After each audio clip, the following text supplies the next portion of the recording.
Assalamualaikum warahmatullahi wabarakatuh. Nama saya Muhammad Hajan Ujanarko, absen 20 dari kelas 12 IPA 2 bersama teman-teman saya Bimo Dafari, absen 3, Muhammad Rafi Dayat, absen 19, Nova Sabino Zarli, absen 24, dan Singgih Pesong, absen 30 akan presentasikan tentang materi kimia inti kelas 12. Pertama-tama, apa sih kimia inti? Kimia inti itu adalah ilmu yang mempelajari struktur inti atom dan pengaruhnya terhadap kestabilan inti serta reaksi-reaksi inti yang terjadi pada proses peluruhan radionuklida dan transportasi inti. Pertama kali itu apa sih radiokimia? Radiokimia itu ilmu yang mempelajari zat radioaktif dan penggunaannya dengan teknik kimia. Kemudian ada kimia radiasi, itu bidang kimia yang mempelajari efek radiasi radioaktif terhadap materi. Dan kemudian terakhir inti radioaktif, itu adalah unsur inti atom yang mempunyai sifat memancarkan salah satu partikel alfa, beta, atau gamma. Kemudian sejarahnya, pada tahun 1896, Bates Querel menemukan bahwa senyawa uranium yang memancarkan sinar tampak yang dapat menembus bahan yang tidak tembus cahaya serta mempengaruhi emulsi fotografi. Kemudian pada tahun 1896 juga, Marie Curie menemukan bahwa inti uranium memancarkan suatu partikel. Itu partikelnya dari uranium itu memancarkan suatu partikel alfa, gamma, dan beta berdasarkan gambar itu. Kemudian ini penjelasan lebih lengkapnya lagi tentang tadi penjelasan lebih singkat itu bahwa inti dari neutron memancarkan tiga sinar. Yang pertama alfa bagian atas, yang tengah beta, dan yang bawah gamma. Dan ini penjelasan lebih singkatnya lagi bahwa itu dari inti radioaktif itu memancarkan tiga sinar, yaitu pertama sinar alfa, sinar beta, dan sinar gamma. Penjelasan lebih lengkapnya lagi akan dilanjutkan oleh teman saya. Assalamualaikum warahmatullahi wabarakatuh. Nama saya Bimo Dava Arjono dari kelas 12 MIPA 2, absen 3. Kali ini saya akan melanjutkan penyampaian materi mengenai kimia inti dari teman saya. Nah, lanjut ke sinar alfa. Sinar alfa sendiri merupakan partikel yang terdiri dari 4 buah nukleon inti yang merupakan 2 proton dan 2 neutron lalu membentuk inti helium. Sifatnya itu 1. Daya tembus di udara 4 cm, tidak tembus kertas. 2. Partikel alfa tidak mengalami pembelokan karena massa partikel alfa lebih besar dari massa elektron. Yang ketiga, hubungan antara energi dan jarak tembusnya sebagai berikut. E sama dengan 2,12 kali R2/3. Lanjut yang kedua ada sinar beta, merupakan partikel yang dilepas atau terbentuk pada suatu nukleon inti. Dapat berupa elektron berbuatan negatif atau negatron, lalu elektron berbuatan positif atau positron, atau elektron capture atau penangkapan elektron. Sifatnya adalah sebagai berikut. Daya tembusnya 100 kali partikel alfa, terus menyebabkan atom yang dilewati terionisasi. Yang ketiga, energinya 0,01 mV sampai 3 mV. Hubungan energi dan jarak tembusnya adalah sebagai berikut. R sama dengan 0,543 elektron min 0,160. Lanjut ke neutron. Merupakan partikel yang tidak bermuatan listrik yang dihasilkan dalam reaktor nuklir. Tidak menimbulkan ionisasi, namun menghasilkan energi. Pengurangan energi neutron melalui interaksi dengan inti atom adalah sebagai berikut. 1. Peristiwa hamburan atau scattering, yang merupakan peristiwa di mana partikel atau gas molekul berukuran lebih besar dari gelombang elektromagnetik pada atmosfer. Yang kedua, ada reaksi inti atau masuknya neutron ke dalam inti sehingga terbentuk sebuah inti yang berisotop. 3. Reaksi fisi atau neutron diserap inti sehingga terbentuk dua inti menengah dan beberapa neutron serta energi. 4. Peluruhan inti atau inti yang terbentuk akan melepaskan salah satu partikel alfa proton, deuteron, atau triton. Untuk pengobatan tumor dengan cairan boron yang ditembak dengan neutron. Lalu ada proton, yaitu inti suatu zat yang bermuatan positif dalam radioterapi untuk menghancurkan kelenjar hipofisis. Selanjutnya ada sinar gamma, yaitu merupakan hasil disintegrasi inti atom yang memancarkan sinar alfa dan terbentuk inti baru dengan tingkat energi agak tinggi. Kemudian transisi ke tingkat energi yang lebih rendah dengan memancarkan sinar gamma. Seperti contoh di bawah ini, inti mula-mulanya itu 1,48 mV. Lalu ingin membentuk inti baru dipancarkan sinar alfa. Nah, inti barunya jadinya 1,31 mili elektron volt. Kemudian akan ditransisi ke tingkat energi yang lebih rendah lagi, lalu dipancarkan sinar gamma dan membentuk menjadi intinya tuh 1,17 mili elektron volt.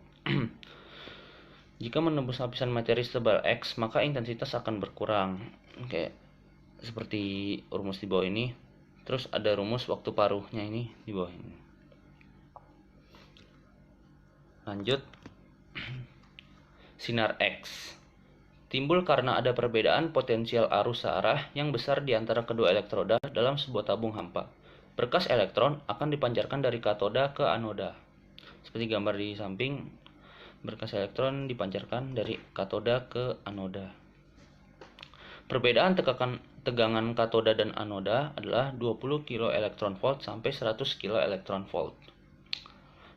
Terus ada sifat sinar X. Yang pertama, menghitamkan plat film. 2. Mengionisasi gas. 3. Menembus berbagai zat. 4. Menimbulkan fluoresensi. Fluoresensi tersendiri merupakan terpancarnya sinar oleh suatu zat yang telah menyerap sinar atau radiasi dari elektromagnet lain. Terus yang kelima, merusak jaringan. Lanjut, kita masuk ke ionisasi. Ionisasi merupakan peristiwa pembentukan ion positif dan ion negatif karena energi radiasi.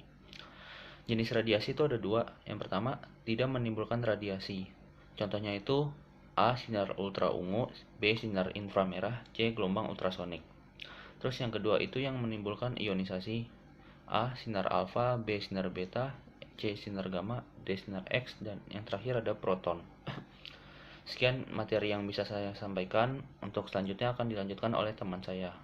Assalamualaikum warahmatullahi wabarakatuh. Nama saya Novel Sabrina Zarli, absen 24 dari kelas 12 MIPA 2.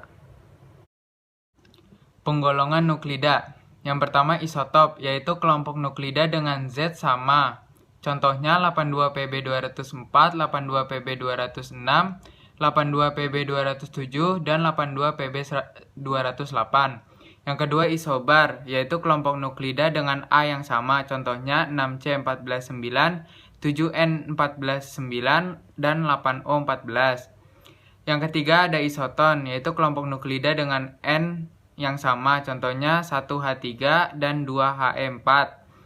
Lalu ada isomer inti, yaitu nuklida dengan A dan Z yang sama, tetapi berbeda dalam tingkat energinya. Contohnya CO60M dan CO60. 5 kelompok nuklida berdasarkan kestabilan dan proses pembentukannya di alam. Yang pertama ada nuklida stabil, secara alamiah tidak mengalami perubahan A maupun Z, misalnya 1H1, 6C12, dan 7N14. Yang kedua radionuklida alam primer, yaitu radionuklida yang terbentuk secara alamiah dan bersifat radioaktif. Disebut primer karena waktu paruh panjang sehingga masih bisa ditemukan sampai sekarang. Contohnya 92U238 dengan waktu paruhnya yaitu 4,5 kali 10 pangkat 9 TH.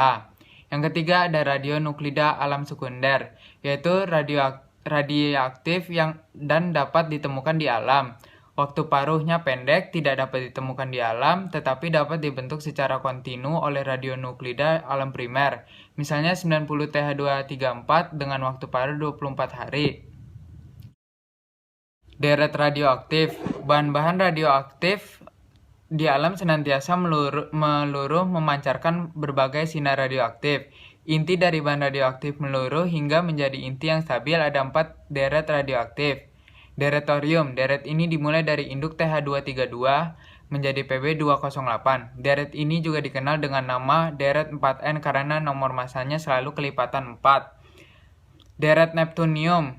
Deret ini dimulai dari induk NP237 menjadi Bi209. Deret ini juga dikenal dengan nama deret 4N+1 karena nomor masanya selalu dituliskan dalam bentuk 4N+1. Radionuklida alam terinduksi, misal 6C14 yang dibentuk karena interaksi sinar kosmik dan nuklida 7N14 di atmosfer. Radionuklida buatan merupakan radionuklida yang terbentuk tidak secara ilmiah, tetapi hasil sintesis.